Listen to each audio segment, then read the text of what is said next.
నమస్తే శ్రీ మాత్రే నమః శ్రీ గురుభ్యో నమః ఓం శం శనేశ్వరాయ నమః 2025 జనవరి 13 నుంచి మరలా 2027 వరకు అందులో భాగంగా జూన్ నెలలో ఎండింగ్ వరకు అంటే 2025 జూన్ వరకు గ్రహాలలో అత్యంత మహిమాన్వితుడు, అందరూ భయపడేవారు, అందరికీ కర్మకారకుడు, మీకు అర్థమయ్యే ఉంటుంది కదా, శని భగవానుడు అనమాట.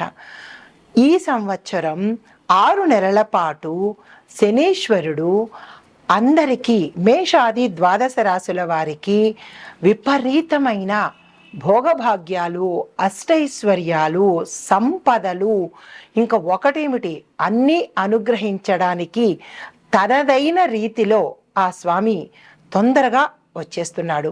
అయితే శని భగవానుడి గురించి మనం చెప్పుకోవడానికి ముందు అంటే ఆయన ఏమేమి ఇస్తున్నాడు, ఎట్లాంటి సంతోషాలని ఐశ్వర్యాలని ఇస్తున్నాడు అని చెప్పుకునే దాని ముందు ఆ స్వామి గురించి ఒక చిన్న 2 మాటలు మాట్లాడుకుంటే ఆ స్వామి సంతోషంతో పాటు మరిన్ని ఫలితాలు ఇస్తాడు.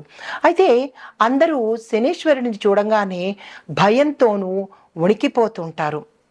దానికి ముందుగా ఒక చిన్న శ్లోకంతో ప్రారంభిస్తాను. నీలాంజన సమాభాసం రవిపుత్రం యమాగ్రజం ఛాయామార్తాండ సంభూతం తం నమామి శనేశ్వరం. ఆ స్వామిని ఎంతగా తలుచుకుంటే అంత పొంగిపోయి వరాల జల్లు కురిపిస్తాడండి. కానీ అందరూ భయపడిపోతూ ఉంటారు. అయితే ఇతను కర్మప్రదాత, న్యాయదేవత అనే పేరు కూడా ఉంది. ఈయన సూర్యపుత్రుడు అన్నమాట. యమధర్మరాజుకి అన్నగారు. సూర్యపుత్రులు ఇద్దరు కూడా, యముడు శనేశ్వరుడు కూడా ఇద్దరు న్యాయదేవతలు.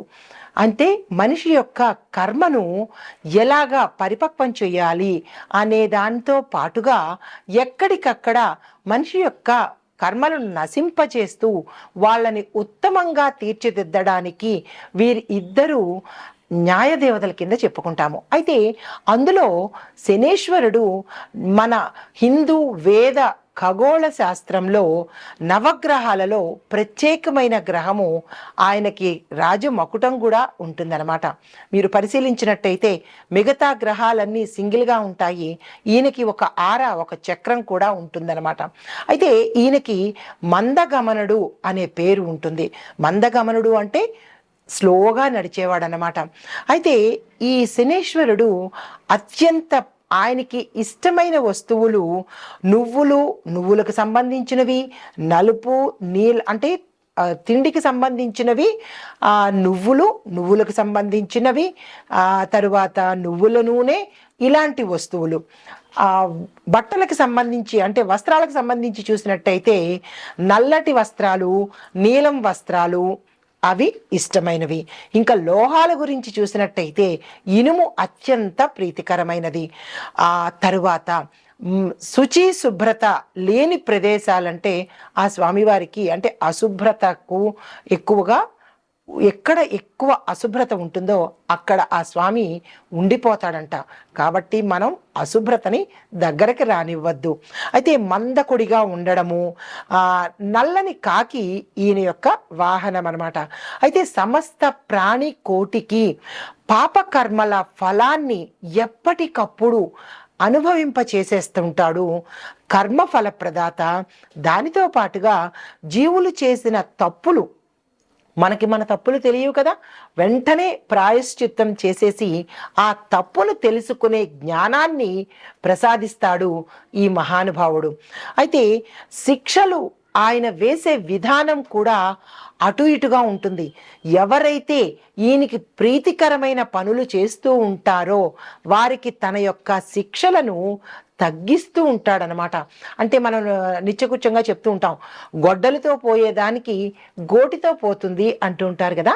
అంటే పెద్ద పెద్ద ప్రమాదాలను కూడా ఆ స్వామిని ప్రసన్నం చేసుకుని ఆయనకి ఇష్టమైన పనులు కనుక చేసినట్టయితే చిన్న చిన్న, మరి తప్పదు కదా, తప్పుకు శిక్ష ఉండాలి కదా, అలా చేస్తుంటాడనమాట.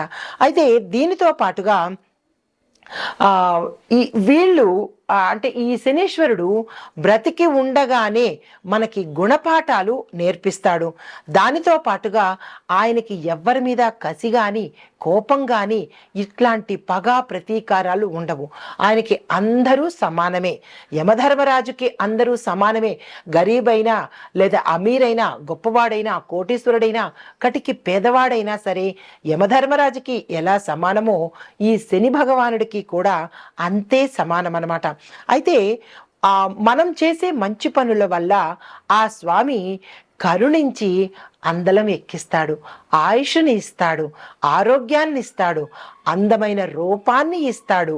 ఆయన ఏది ఇవ్వడు చెప్పండి, అన్నీ ఇస్తాడు. కానీ మనం మసలుకునే తీరులోనే ప్రతి ఒక్కటి ఉంటుందన్నమాట. అయితే సాధారణంగా శనీశ్వరుడిని చూసి భయపడి కష్టాలు ఇస్తాడేమో, నష్టాలు చేస్తాడేమో అని ఆయన్ని భయంతో మనం ప్రార్థన చేస్తాము. ఎప్పుడైతే భయంతో ప్రార్థన చేశామో అప్పుడు మరింత ఎక్కువ అవుతుంది తప్ప తక్కువైతే అవ్వదు. ఆయన్ని ఇష్టంతో భక్తితో కనుక ప్రార్థన చేసినట్టయితే మన కష్టాలని తగ్గిస్తూ ఉంటాడు. అంటే గ్రహాలలో శనీశ్వరుడు దండన ఇచ్చే గ్రహం అన్నమాట. అయితే ఇందులో మనకి ఈ భగవానుడు ఇచ్చే ఆయన వచ్చే ప్రతి ప్రాణిలోకి వచ్చే అవకాశాలు ఏంటి అంటే ఏలినాటి శని అంటే సాడే సతి అంటారు, 7.5 సంవత్సరాలు, అర్ధాష్టమ శని, అష్టమ శని, ఇలాగా శని మహర్దశ కాలాల్లో ఆయన ప్రతి ఒక్క మనిషి జీవితంలోనూ ప్రవేశన చేస్తూ ఉంటాడు. అలాగే నక్షత్రాలలోనూ రాసుల్లోనూ కూడా ఈయన ప్రవేశం ఉంటుందన్నమాట. అయితే మనం భయపడిపోవాల్సిన పని లేదు.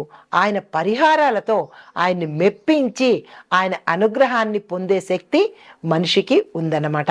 అయితే ఈ శని యొక్క ఆధిపత్యంలో ఉన్న రాసులు ఏమిటి అంటే కనుక, అంటే మిత్రస్థానాలు, శని ఆధిపత్యం వహించే రాసులు మకర, కుంభాలు. ఆయనకి మిత్ర రాసులు ఏవి అంటే కనుక మిథున, కన్య, వృషభ, తుల.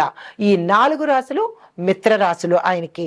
అయితే నక్షత్రాలు ఏవి అంటే కనుక పుష్యమి, అనురాధ, ఉత్తరాభాద్ర నక్షత్రంలో జన్మించిన వారికి కొంత వెసులుబాటు అంటే అమెండ్మెంట్స్ ఇవ్వడము, కొన్ని డిస్కౌంట్లు ఇవ్వడము చేస్తుంటాడనమాట.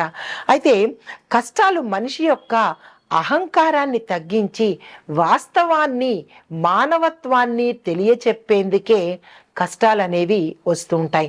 దాన్ని మరింతగా రెచ్చిపోయి కష్టం వచ్చింది కదా అని ఏదేదో చేసేస్తూ ఉంటే అవి మరింత ఉధృతమవుతాయి తప్ప తగ్గే ప్రసక్తి ఉండదనమాట. ప్రతి కష్టాన్ని నవ్వుతూ స్వీకరించి దాన్ని దాటే మార్గం చూసుకోవాలి ప్రతి ఒక్క మనిషి. అయితే ఈ అహంకారాలతో పాటు జీవిత సత్యాలను నేర్పించడమే కాకుండా దైవం యొక్క అంటే ఆధ్యాత్మికతని కూడా నేర్పిస్తాడు. వాస్తవాన్ని కళ్ళకు కట్టినట్టుగా చెప్తాడనమాట. అయితే ఈ శని యొక్క జీవిత గమనాన్ని బట్టి స్థిరాస్తులు ఏర్పరచుకోవడం చూసారా, మనం ఆస్తులు సంపాదించుకున్నాము అంటే దాని అర్థము శని భగవానుడి యొక్క అనుగ్రహం అనమాట. ఆ కోటీశ్వరులైనా లేదా అంటే ఎక్కువగా ధనాన్ని సంపాదించిన వాళ్ళైనా వారి స్వయం శక్తి కాదు, శని భగవానుడి యొక్క అనుగ్రహం వల్లే. అవి మర్చిపోయి చిన్ని కష్టానికి ఆ స్వామిని తిట్టేస్తూ ఉంటారు. ఎదుటి వ్యక్తిని శనిలా దాపురించాడు, శనిలాగా వచ్చాడు, నాకు శని పట్టింది, ఇట్లాంటి మాటలతో ఆయన్ని తోలనాడతారు. అంటే మనిషి నైజం ఎలాంటిదంటే బాగా కలిసి వచ్చినప్పుడు నా అంతట వాడు లేడు అని విర్రవీగుతాడు. చిన్న కష్టానికి ఎదుటి వాళ్ళ మీద నింద వేస్తూ భగవంతుని నిందిస్తూ ఆ గ్రహాలను నిందిస్తూ ఉంటాడు తప్ప తన యొక్క తప్పుని అస్సలు ఒప్పుకోడు. అందువల్లే కష్టాల తీవ్రతను అధిగమిస్తున్నాడు, ఇంకా ఎక్కువగా కష్టాలను పొందుతున్నాడు తప్ప తగ్గించుకునే ప్రయత్నము మనిషి చేయడం లేదు.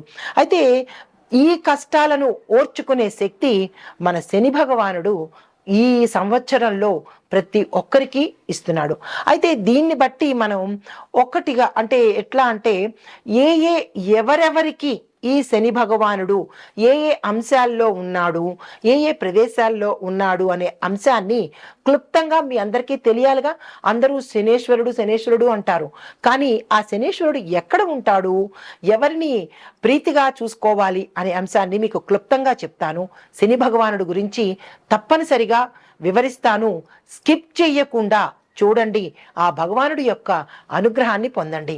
అయితే ఆయన ఉండే ప్రదేశాలు తోటమాలి, రైతుల దగ్గర, లోహాలలోనూ, తోలు కలప వ్యాపారాలలోనూ, చంద్రుడితో కలిసి ఉన్న సివిల్ ఇంజనీర్ల డిపార్ట్మెంట్లోనూ, బిల్డర్స్లోనూ, సర్వేయర్లలోనూ, ఎక్స్రే టెక్నీషియన్స్ ఈ విభాగంలో పనిచేసే వారిలోనూ ఈయన కలిసి ఉంటాడు. రవితో కలిసిన అంటే ఈయన సింగిల్గా ఉండేది ఈ ప్రదేశాలు. రవితో కలిసి ఉంటే కనుక ఏ ఏ రంగాల్లో ఉంటాడు అంటే ప్రభుత్వ రంగంలో సేవలు చేసేవారు, గురువుతో కలిసి ఉంటే భూములు కొనుగోలు అమ్మకాలు చేసేవాళ్ళు, అంటే రియల్ ఎస్టేట్ల దగ్గర అన్నమాట, వాళ్ళ దగ్గర, గనుల యొక్క యజమానుల దగ్గర, సైంటిఫిక్ ల్యాబ్లో పని చేసే వారి దగ్గర, బ్యాంక్ సిబ్బంది దగ్గర, ప్రచారాలు చేస్తూ ఉండే వారి దగ్గర, అంటే అడ్వర్టైజ్మెంట్లు చేస్తూ ఉంటారు కదా, వారి దగ్గర ఎవరితో కలిసి ఉన్నప్పుడు, గురువుతో శని భగవానుడు కలిసి ఉన్నప్పుడు వీరి దగ్గర ఉంటూ ఉంటాడు. అయితే బుధుడితో కలిసి ఉన్నప్పుడు అంటే శని భగవానుడు సోలోగా ఉన్నప్పుడు ఇందాక చెప్పినవి, ఆ రవితో కలిసి ఉన్నప్పుడు ఇందాక చర్చించినవి, గురుడితో కలిసి ఉన్నప్పుడు ఇందాక చెప్పాను. ఇప్పుడు బుధుడితో కనుక శని భగవానుడు కలిసి ఉంటే ఎలాంటి వారి ఫలితాలు ఇస్తాడు అంటే, రచయితల దగ్గర, శాస్త్రవేత్తల దగ్గర, కలప కోసేవారి దగ్గర, ఉపాధ్యాయుల దగ్గర, సెన్సార్ బోర్డు సభ్యుల దగ్గర, సిఐడి డిపార్ట్మెంట్, సిబిసిఐడి డిపార్ట్మెంట్ ఉంటుంది కదా, వారి దగ్గర, అంటే వారి డ్యూటీ ఏంటి, శిక్షలు వేసే డ్యూటీ అనమాట. కాబట్టి అలాంటి వారి దగ్గర ఉంటారు. ఇలాంటి డిపార్ట్మెంట్ వాళ్ళు పనిచేసే వాళ్ళ దగ్గర, అంటే ఈ రంగాలలో శని భగవానుడి యొక్క రంగాలన్నమాట.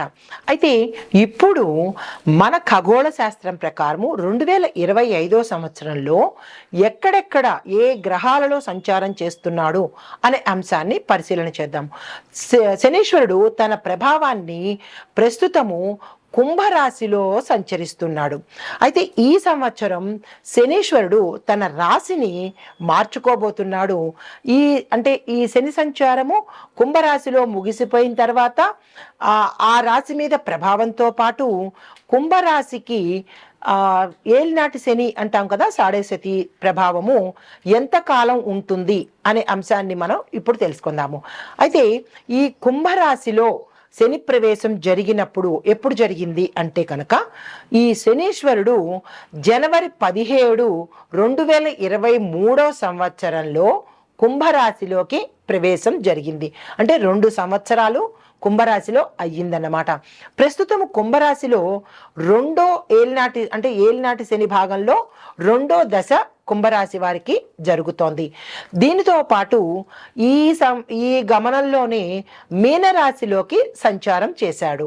అంటే మీనరాశిలోకి శని సంచారం చేసినప్పుడు కుంభరాశి వారి మీద శని ప్రభావము కొంత తగ్గిపోతుంది, అంటే తీవ్రత తగ్గుతుందన్నమాట. దీనితో భాగంగా 2025 ఈ సంవత్సరము మీనరాశిలో సంచారం చేస్తూ ఉండడం వల్ల కుంభరాశి వారికి చివరి దశ వచ్చేసిందనమాట. అంటే కుంభరాశి వారికి ఆఖరి దశ, మీనరాశి వారికి ప్రారంభ దశలోను శనీశ్వరుడు సంచారం మొదలుపెట్టాడు. అయితే ఇది ఎప్పటి వరకు ఉంటుంది అంటే కనుక జూన్ 3వ తారీఖు 2027 సంవత్సరం వరకు మీనరాశి వారికి ఏలినాటి శని ప్రభావము ప్రథమ దశలో ఉంటుందన్నమాట. క్లియర్గా అర్థమైంది కదా. అయితే తరువాత ఈ కారణంగా, అంటే ఈ పరిభ్రమణ కారణంగా ఒక రాశి చక్రం పూర్తి కావడానికి, అంటే మేషం నుంచి మీనం వరకు రాశి చక్రం పూర్తి అవ్వడానికి స్వామికి 30 సంవత్సరాలు పడుతుందన్నమాట. ఈ శని యొక్క సాడేసతి చాలా బాధాకరమైనది. ఈ రాశి అంటే ఈ శని గ్రహము 12వ స్థానంలో ఈయన కనుక ఉంటే కనుక విపరీతమైన పరిణామాలు కలగజేస్తుంది, అంటే ప్రభావితం ఎక్కువగా ఉంటుంది. అయితే మీనంలో సంచరించినప్పుడు మకర రాశి వారికి ఇప్పుడు అన్నమాట, మీనంలోకి వచ్చేసాడు కదా, ఇప్పుడు మకర రాశి వారికి శని దశ పూర్తిగా పోయింది. అంటే శనీశ్వరుడు ఏలినాటి శని ప్రభావం నుంచి మకర రాశిని తగ్గించేశాడు. రెండో పాయింట్, కుంభరాశి వారికి చివరి దశకి వచ్చేశారు, మీనరాశి వారికి ప్రథమ దశ ప్రారంభమైందన్నమాట. తర్వాత దీనితో పాటుగా మార్చి 29, 2025 సంవత్సరము మీనరాశిలోకి ప్రయాణం చేస్తూ మేషరాశికి కూడా మొదటి దశని ఇస్తున్నాడు. అంటే చూడండి, మీనం తర్వాత చక్రంలో మళ్ళా వచ్చింది ఫస్ట్ ఏంటి, మేషరాశి. మీనం 12వ రాశి అయిపోయింది. తర్వాత దాని ఎఫెక్ట్ ఎవరికి ఉంటుంది, మళ్ళా రాశి చక్రంలో మొదటి స్థానము మేషరాశికి. అంటే మళ్ళా మేషరాశి వారికి ప్రథమ స్థానంలోకి అవ్వబోతోంది. అంటే ఈ ఎఫెక్టు మేషరాశి వారికి కూడా తగలబోతోంది అన్నమాట. ఈ మేషరాశిలో వచ్చేటప్పుడు మొదటి దశ ప్రారంభం అవుతుంది. రెండో దశ అంటే మీనరాశికి రెండో దశ, కుంభరాశికి చివరి దశ. ఇలాగా స్వామివారు అంచెలంచెలుగా ప్రయాణాన్ని సాగిస్తున్నారు. అయితే ఈ శని ఏ రాశిలో అయితే కనుక 8వ ఇంటో లాదే, అయితే ఈ శని గ్రహము ఏ రాశిలో అయితే 8వ ఇంట 4వ ఇంట ఉన్నప్పుడు ఆ రాశి యొక్క దశ ప్రారంభము అయినట్టుగా మనం గమనించుకోవాలి. కుంభరాశిలో శనేశ్వరుడు సంచరించడం వల్ల కర్కాటక, వృశ్చిక రాశుల మీద ఆయన యొక్క దయ ప్రభావము ఏర్పడుతుంది. శని మీనంలోకి ప్రవేశించినప్పుడు సింహానికి, ధనస్సుకి వారి యొక్క ప్రభావము దయనీయంగా అంటే దయ కలిగి ఉంటుందన్నమాట. అయితే ఇప్పుడు ఈ మనం ఇందాక చెప్పుకున్నట్టుగా ఈ ప్రభావాల నుంచి ప్రతి మనిషి, ప్రతి జీవకోటి ఎలా తప్పించుకోవాలి, ఈ దశల్లో ఆ శని భగవానుడి యొక్క తీవ్రతను ఎలా తగ్గించుకోవాలి, ఆ స్వామి యొక్క అనుగ్రహాన్ని ఎలా పొందాలి అనే అంశం కనుక ఇప్పుడు చూసినట్టయితే ఆర్థిక అంటే 3వ దశలోకి వచ్చేటప్పటికీ ఆయన అంటే మొదటి దశ మళ్ళా చెప్తున్నాను, మొదటి దశలో ఉన్నప్పుడు కుటుంబం మీద చూపిస్తాడు. రెండో దశలో ఉన్నప్పుడు శరీర అంటే మన ఆరోగ్యం మీద చూపిస్తాడు. మూడో దశలో ఉన్నప్పుడు ఆర్థిక పరంగా చాలా జాగ్రత్తలు తీసుకుంటూ ఉండాలి. ఈ 3 దశల్లో ఎవరెవరు ఉంటున్నారు అనేది మీ జాతక పరిశీలన చేయించుకొని శని మహర్దశ ఎప్పుడు ఉంది, మేము ఏ జాగ్రత్తలు తీసుకోవాలి అనే అంశాన్ని మీ యొక్క వ్యక్తిగత జాతక పరిశీలన చేయించుకుంటే కనుక ఆ స్వామి యొక్క స్థానాలు తెలుస్తాయి, ఆ పరిహారాలు చేసుకోవచ్చు.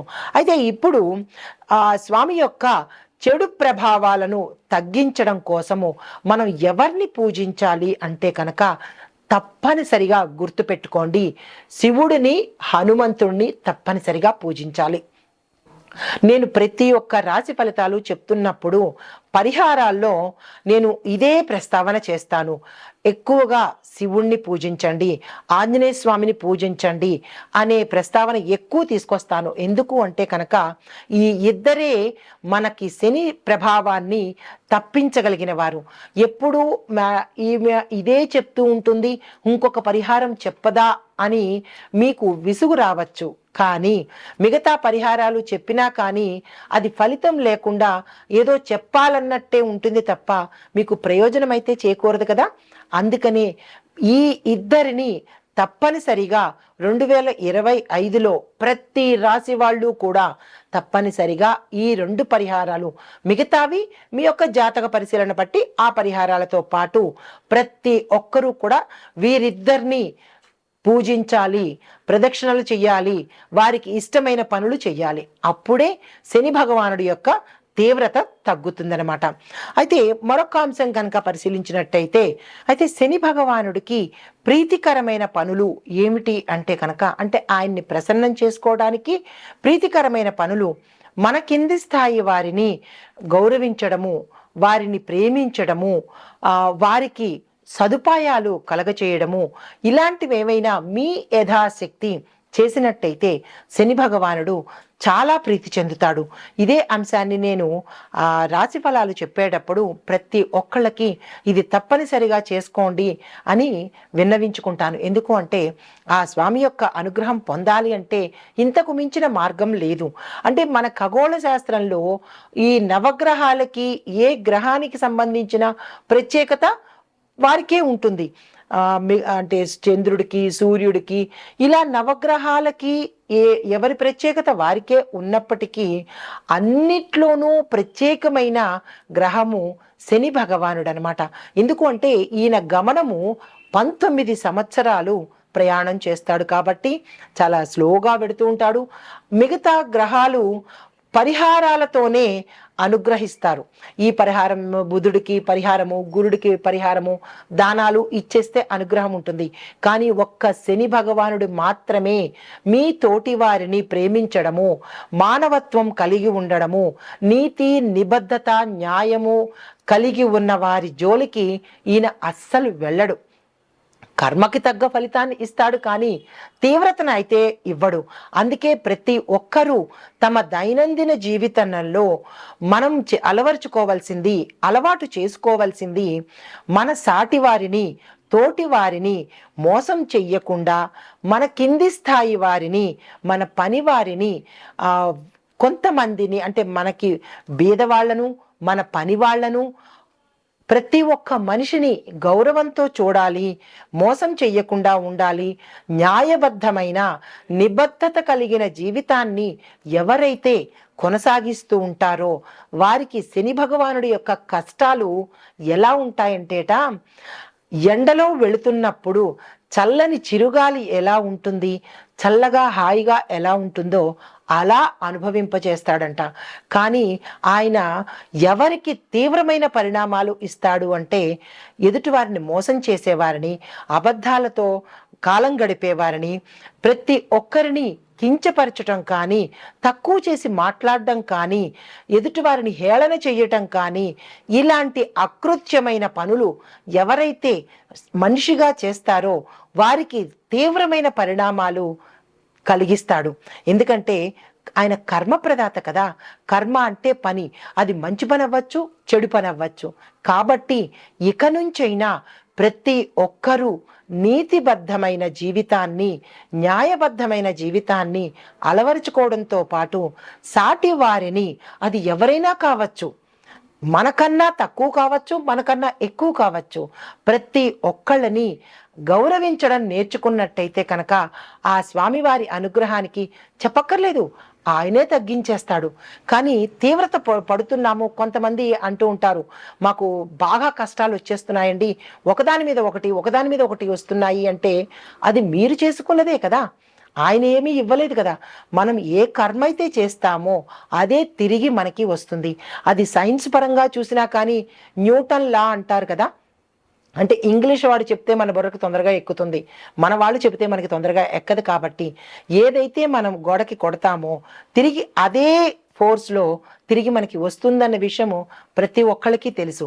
కానీ మన ఎదుటి వాళ్ళకి చేసే పనిలో కానీ, ఎదుటి వాళ్ళకి చేసే మోసంలో కానీ, ఎదుటి వాళ్ళని హింస పెట్టడంలో కానీ ఈ ఒక్క చిన్ని సూత్రాన్ని మనం మర్చిపోతున్నాము. ఆ మర్చిపోవడం వల్ల మనకి 100కి 10,000 రెట్ల వేగంతో ప్రతి ఒక్కటి అందుబాటులోకి వస్తుంది. కాబట్టి ఒకరిని హేళన చేయడం కానీ, కొంతమంది అన్ని రంగాల్లోనూ ఉన్నారు.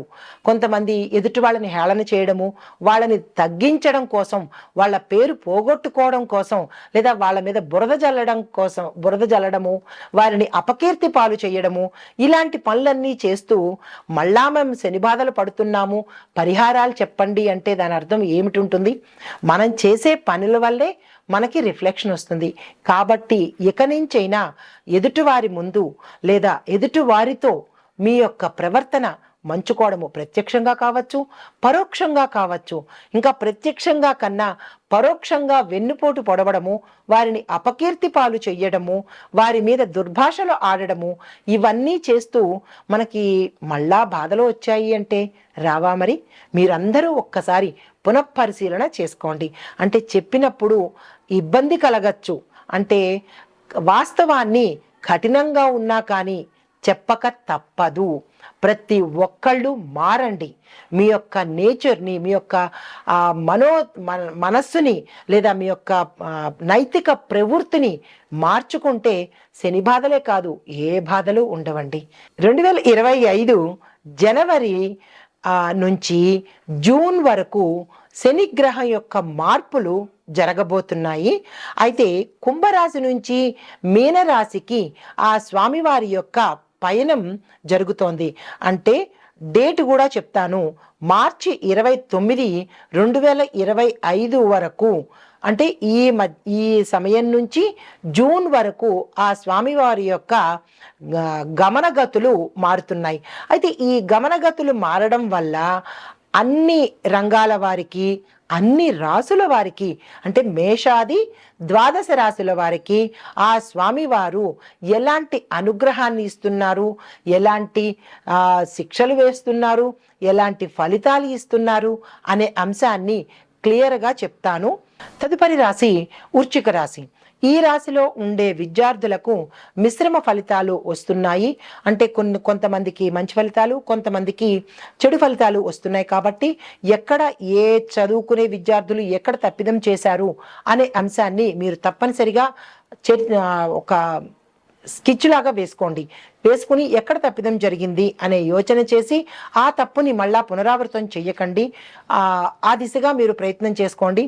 తరువాత కొంతమందికి విదేశాలు వెళ్ళి అక్కడ స్థిరపడాలి అని అనుకున్న వాళ్ళు ఈ సమయంలో కనుక మీరు ప్రయత్నం చేసినట్టయితే వెంటనే మీ యొక్క పాస్పోర్ట్ శాంక్షన్ అవ్వడం కానీ, రిజెక్షన్ గతంలో ఎదుర్కొన్న వాళ్ళు రిజెక్షన్ పోయి మిమ్మల్ని యాక్సెప్ట్ చేసే అవకాశము, మిమ్మల్ని పిలిచే అవకాశం కనబడుతోంది.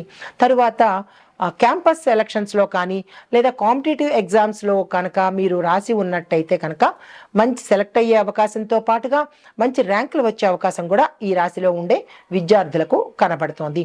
ఉద్యోగస్తులకు మీ యొక్క పనితనంలో జాగ్రత్తలు తీసుకోండి.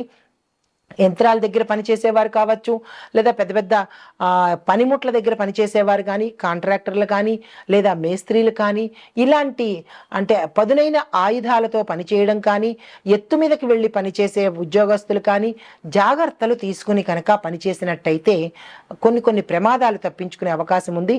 మరికొంతమంది ఉద్యోగస్తులకు విశేషమైన ధనప్రాప్తి రావడంతో పాటు పదవులు పెరిగే, అంటే మీ యొక్క క్యాడర్ పెరిగే అవకాశము గోచరిస్తోంది.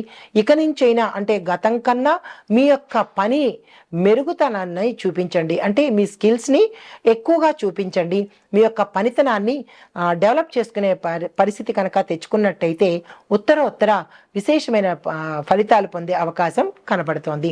వ్యవసాయదారులకు చూసుకున్నట్టయితే కొంత మీ యొక్క వ్యవసాయము నిరాశని కలిగించే అవకాశం ఉంది. మీరు ఏ పంట వేశారు, ఏ విత్తనాలు వాడారు, ఎలాంటి ఎరువులు వేశారు, కల్తీవా మంచివా అనే విచక్షణ కనుక మీరు చూసుకుని ఆ ప్రయత్నాలు కనుక ఏవైనా చేసినట్టయితే ఎక్కడ పొరపాటు దొర్లింది అనే అంశాన్ని మీరు తప్పనిసరిగా పరిశీలించి కనుక తదుపరి జాగ్రత్తలు తీసుకుంటే పంట వల్ల నష్టం రాకుండాను, ఈ ఎరువుల వల్ల కానీ విత్తనాల వల్ల కానీ నష్టపోకుండా జాగ్రత్త పడే అవకాశం కనపడుతోంది. ప్రతి ఒక్క రైతు ఈ దిశగా నేను చెప్పినట్టుగా మీరు శ్రద్ధను పెట్టి పరిశీలన తప్పనిసరిగా చేసుకోండి. వ్యాపార, వాణిజ్య, పారిశ్రామిక రంగాల వారికి ఖర్చులు పెరిగే అవకాశం కనపడుతోంది. మీ రంగాలలో జాగ్రత్తలు పాటించుకోండి. అధికమైన ఖర్చులు పెట్టడం కానీ, లేదా మీ కింది వారు మిమ్మల్ని మోసం చేయడం కానీ, లేదా తప్పుడు లెక్కలు చూపించడం కానీ, ఇలాంటివేవో మీ తెలియకుండా జరిగే అవకాశం ఉంది. కాబట్టి అది ఎక్కడ దొర్లింది, ఎవరు చేశారు అనే అంశాన్ని మీరు కీలకంగా పరిశీలన చేసినట్టయితే కనుక కొన్ని ఇబ్బందుల నుంచి బయటపడే అవకాశం కనబడుతోంది. అయితే మరొక విషయం ఏంటంటే, పెట్టుబడులు పెట్టడానికి కానీ లేదా అగ్రిమెంట్ల మీద సంతకాలు చేయడానికి కానీ మీరు కొంత వ్యవధి తీసుకొని కొంచెం యోచన చేసి మీకు ఎవరైతే శ్రేయోభిలాషులు ఉంటారో వారి యొక్క సహాయ సహకారాలు, సలహాలు కూడా తీసుకున్నట్టయితే ఉత్తరోత్తర నష్టాల బారి పడకుండాను మూసివేసే పరిస్థితిని తెచ్చుకోకుండాను ఉండేందుకు జాగ్రత్త పడండి. అయితే ఆరోగ్యపరంగా చూసినట్టయితే మీ యొక్క ఆహారపు అలవాట్లను మార్చుకున్నట్టయితేనే తప్ప మీకు ఆరోగ్యం చిక్కే పరిస్థితి కనపట్టలేదు. చాలా రకాల అనారోగ్య సమస్యలు మీకు చుట్టుముట్టే అవకాశం కనపడుతోంది. జాగ్రత్తలు తీసుకోండి. మీ యొక్క ఆహారపు అలవాట్లు, వ్యవహార శైలి కనుక మార్చుకుంటేనే తప్ప మీకు ఆరోగ్యం వచ్చే అవకాశం లేదు. ఏ ఏ రుగ్మతలు వచ్చే అవకాశం ఉంది అంటే కనుక శ్వాస సంబంధిత, ఎముకలకు సంబంధిత, చర్మ సంబంధిత, శ్వాస సంబంధిత, ఎముకలకు సంబంధిత, చర్మ సంబంధిత, జీర్ణ వ్యవస్థకు, ఇలా కొన్ని మేజర్కి సంబంధించిన అంటే ఇన్నర్ పార్ట్స్ అన్నమాట, వాటికి సంబంధించినటువంటి రుగ్మతలు కానీ, లేదు అంటే ప్రమాదాలు కానీ, లేదు అంటే ఆరోగ్య భంగం కానీ జరిగే అవకాశం కనపడుతోంది. తగు జాగ్రత్తలు తీసుకోండి.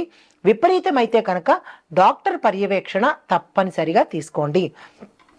తరువాత కుటుంబంలో కనుక చూసినట్టయితే సమస్యలు తల ఎత్తే అవకాశము, కొంతమంది విడిపోయే అవకాశము, మరికొన్ని అశుభవార్తలు వినే అవకాశము గోచరిస్తోంది. పెద్దల పట్ల కానీ లేదా మీ కుటుంబంలో కానీ కొన్ని అనుకోని పరిణామాలు దారితీస్తున్నాయి. అవి జాగ్రత్తలు పాటించుకోండి. అసలు సమస్య ఎక్కడ ఉంది, దాన్ని ఎలా సాల్వ్ చేయాలనే చూసుకోండి తప్ప దాన్ని పెంచుకునే ప్రయత్నం అయితే చేయకండి. ఓర్పు సహనంతోనే ఆ యొక్క చిక్కుముడులను మీరు విడదీసినట్టయితే కనుక కుటుంబ వాతావరణం నష్టపోయే పరిస్థితి ఏర్పడదు. జాగ్రత్తలు తీసుకోండి.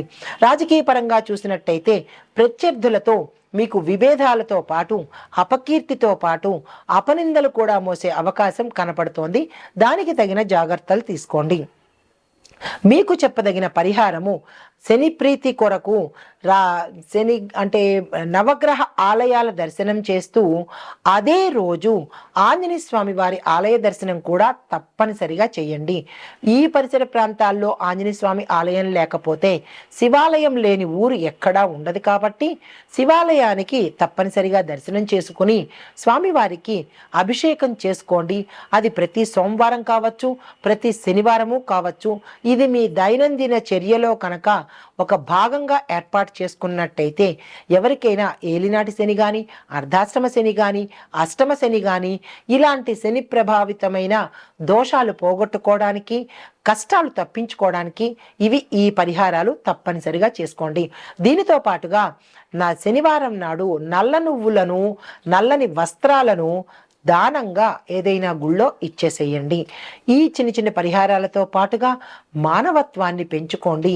ఎదుటివారిని హేళన చేయడం కానీ, చులకన చెయ్యడం కానీ, లేదా ఎదుటివారి యొక్క స్థానాన్ని కిందకి దించే ప్రయత్నాలు కానీ, ఎదుటివారిని అపకీర్తి పాలు చేసే ప్రయత్నం కానీ, మాటలతో కానీ, మీ అంటే బ్యాక్ ఎండ్ నుంచి మీరు తెలియకుండా, అంటే మీరు అవతల వాళ్ళకి తెలియరేమో కానీ భగవంతుడి దృష్టి దాటే అవకాశం లేదు కదా.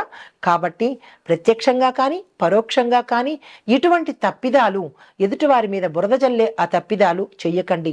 మీ ప్రజ్ఞా పాఠవాలతో మీరు పైకి వచ్చే ప్రయత్నం చెయ్యండి, కానీ ఎదుటి వాళ్ళని ముంచి పైకి వచ్చే ప్రయత్నం మాత్రం చెయ్యకండి.